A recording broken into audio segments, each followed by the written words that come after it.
શ્રી પ્રમુખ એજ્યુકેશનમાં તમારું સ્વાગત છે। આજે ધોરણ 6 પ્રકરણ 3 સંખ્યા સાથે રમત તેના પ્રેક્ટિસ વર્ગમાંથી સ્વાધ્યાય 3.8નો પ્રશ્ન 3 નીચેના દરેક પ્રશ્નના જવાબ માટે આપેલા વિકલ્પમાંથી સાચો વિકલ્પ શોધી તેનો ક્રમ અક્ષર પ્રશ્નની સામે આપેલ ચોરસમાં લખો। તો અહીંયા આપણે લખો આપેલ સંખ્યાનો અવયવ હંમેશા ખાલી જગ્યા જ હોય છે।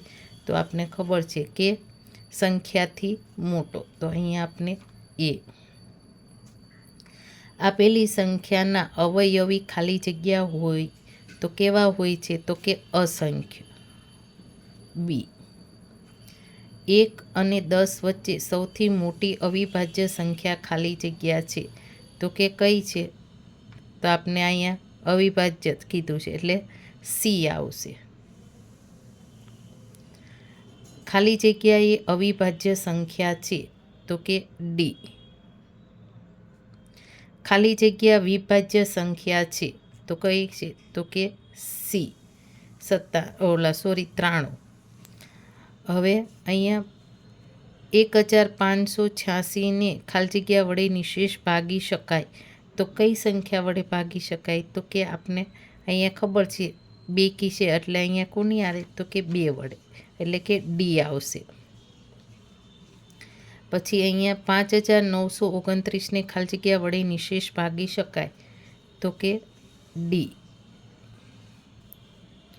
હવે અહીંયા 57x8માં xની જગ્યાએ અંક ખાલી જગ્યા મૂકતા સંખ્યાને 3 વડે નિશેષ ભાગી શકાય। આપણે આ દાખલા કર્યા હતા એટલે એવી રીતના મૂકવાની સંખ્યા એટલે આપણે તરત ખબર પડે તો કે બી આવશે। અહીંયા 3 5 7 એક્સમાં એક્સની જગ્યાએ અંક ખાલી જગ્યા મૂકતા સંખ્યાને 2 વડે નિશેષ ભાગી શકાય તો કે ડી। 8 અને 20નો ગુસ્સા ખાલી જગ્યા છે તો કે એ।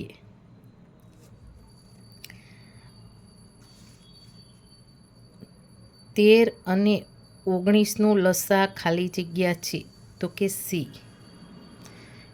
30 અને 6નો ખાલી જગ્યા 30 છે તો 30નો શું છે, તો કે આપણે ખબર છે લસા તો કે બી। 11 અને 23નો ગુસ્સા ખાલી જગ્યા છે તો કે એ। હવે ખાલી જગ્યા અવિભાજ્ય સંખ્યાઓ છે તો કે કઈ છે, તો કે ડી। ખાલી જગ્યા અવિભાજ્ય સંખ્યા નથી, અહીંયા નથી કીધું છે તો નથીમાં કઈ આવશે, તો કે સી। હવે ખાલી જગ્યા 2 3 અને 5 વડે નિશેષ ભાગી શકાય તો કે ડી।